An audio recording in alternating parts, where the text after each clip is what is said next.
go. I've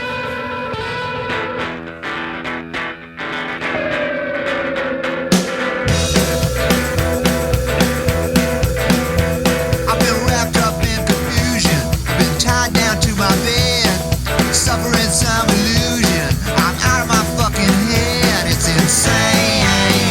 Took my brain and ran away. And now, hey, hey, hey, I'm a zero. Oh, from outer space. But I know you think I'm joking. I don't mean the things I'd say like I could, but I won't if I would anyway. It's insane. Took my brain and ran away. Yeah, now, hey, hey, hey, I'm a zero. Oh, from outer space. Come on. All right, good morning. Welcome to this episode of Harden the Fuck Up. All right, so this morning we're going to change it up a little bit. I did change it up a little bit, I should say. Because yesterday in Pittsburgh was a pretty grueling workout. It was a big weighted stair climb and run. So in an effort to take it a little easier on my knees today and a little bit easier on my back, we're going to do a little combo body weight workout today. We'll change it up today and do combo body work and combined with a run. So let's go to the board and we'll have a look at what we got here. All right, so we're going to start up with a whole series of cardio here. So this takes about 10 minutes to get through it, and we're going to do 3 complete rounds of that.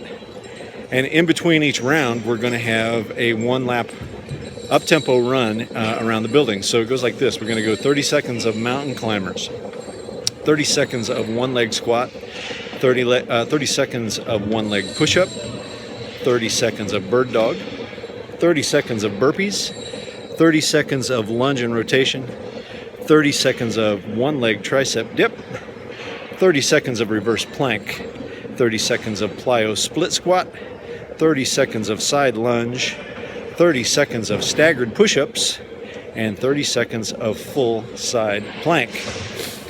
Do that once, sprint a lap around the building, come right back, jump into it again. 3 complete rounds. Whole thing probably take about 35-40 minutes at the most, but it's really high intensity. There's no rest between any of the segments. You just, as we say on the tour, go, go, go. Okay, so that's it for today.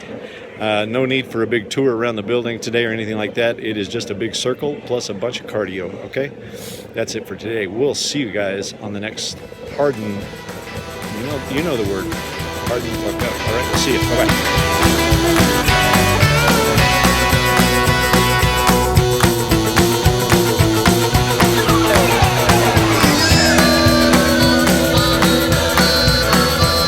You think that you're above me. You think that you're so big. But I saw you kick that dog when the wind blew off your wig. It's insane. All right, it's kind of late in the day here. We have doors open, but I'm going to go ahead and try to get another little venue segment in for you here. Again, we'll talk about events today. I'm going to try to show you a couple of more of little color switch events that I've come up with that are really helpful just to keep your hands on the console and not have to navigate to do little bitty tasks. All right. So a couple of these are going to be focused around some vocal moves. I'll also explain another one where I have a parallel mute switch, where if I mute one of my groups, it also mutes a parallel return so that I don't end up with inputs just floating to it. Okay. All right. So let me get the camera turned around and I'll get it going here. All right, so you should be able to see the venue screen up. I've got the overhead camera on the console as well, so I can kind of point it out. Some of these things are a little tough to show unless you got some multiple views of it. But the first one I'm going to show you today is an event that I got set up, and it's kind of how I deal with my vocal in terms of vocal effects and other aspects of it, depending on whether he's singing or talking, whether Tom is singing or talking. So if you take a look at the overhead here, I'm going to show you what vocals I have set up for it here. This is the lead vocal, and these 3 are his effects returns. So I have a slap, a reverb, and a pitch change. that are used on him, and it's any blend or any selection of those. It can be any one or any combination. But what I have happen is this: anywhere his fader is down, I can't remember the exact level I have it programmed in, but anywhere it's down, I can use the color switch to actually mute those effects, right? So if I just press on that, you can see those effects of mute. But I don't have to worry about unmuting it because I have it set up in the events list where if I turn the fader up past a certain level, it automatically unmutes them, right? Looks like it's set at about -6 or -8 on the fader. So as I have the fader turned down, if I want to just mute them, I can. If I have the fader up and he decides he's going to talk, again, I can just mute them here as one. It's almost like creating a little mute group on it, but there is a fader bypass for that mute group, okay? So it's kind of a little custom version of that. Another version of it that I have is on Scott Thurston's vocal, and that's because he sings, but he also plays harmonica at times as well. So if you'll notice, what I have set up for him is that I've got the aux buses up here for his particular channel as well. This is aux buses for all the channels I have in play, but the one I bring your attention to is this one. That is the aux for the pitch change. So if he is going to play harmonica, I simply push the color switch and notice that it bypasses or turns off the send to the pitch change, and it also flashes the color switch. All right, that lets me know that action is in play, and as soon as he's done playing the harmonica and wants to come back to sing backing vocals or whatever, just hit the switch again, it turns on the send, and I have no flashing color light, and we have it all back to normal. I have one other one that I want to show you, and that's going to be it for today just because I'm running out of time. So I'm going to take you to a plug-in here. Let's see here.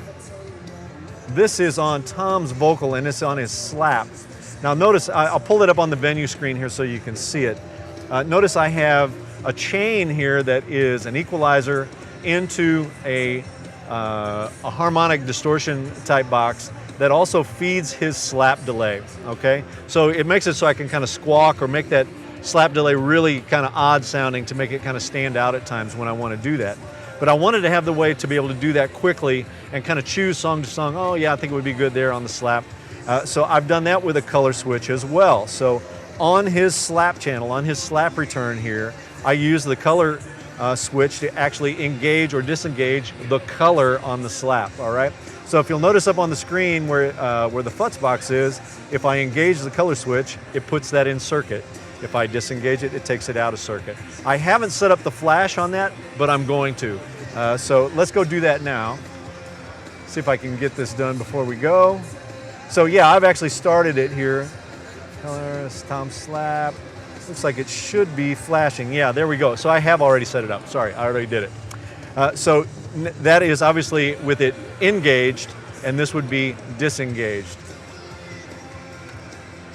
Right? So if it's flashing, that lets me know that the color is happening on that slap, right?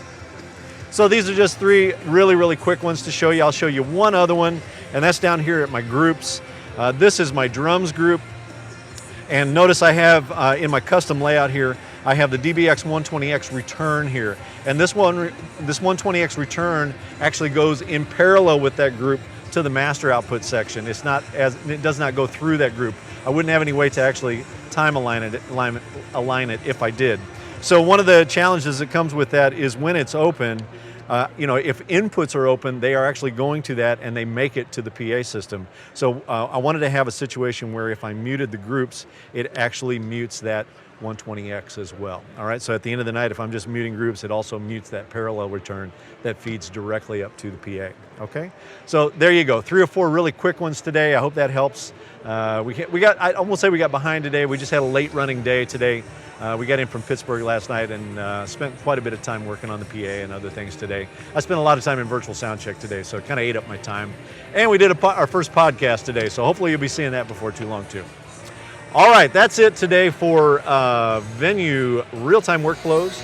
We'll see you next time here at the console. Bye-bye. See you. Bye-bye.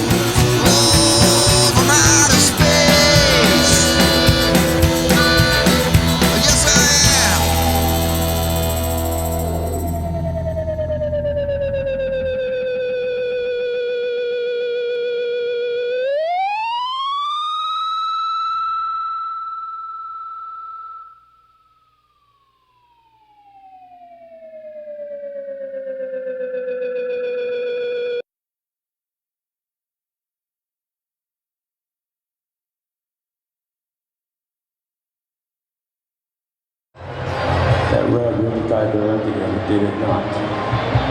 The dude down center.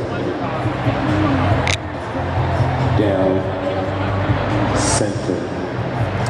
That's juicy.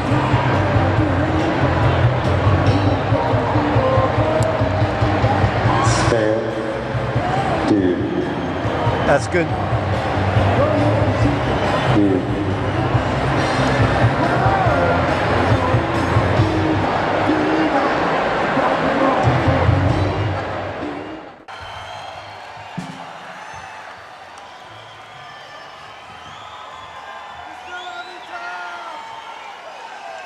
Thank you so much.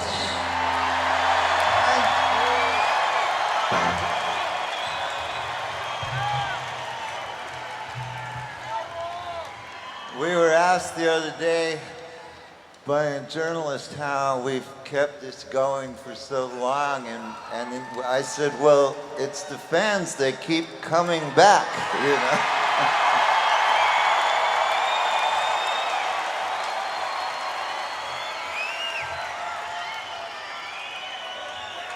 We've been coming here for a long time, and it means the world to us that you've always been there. We thank you from the bottom of our heart.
I'll be the boy in the corduroy pants.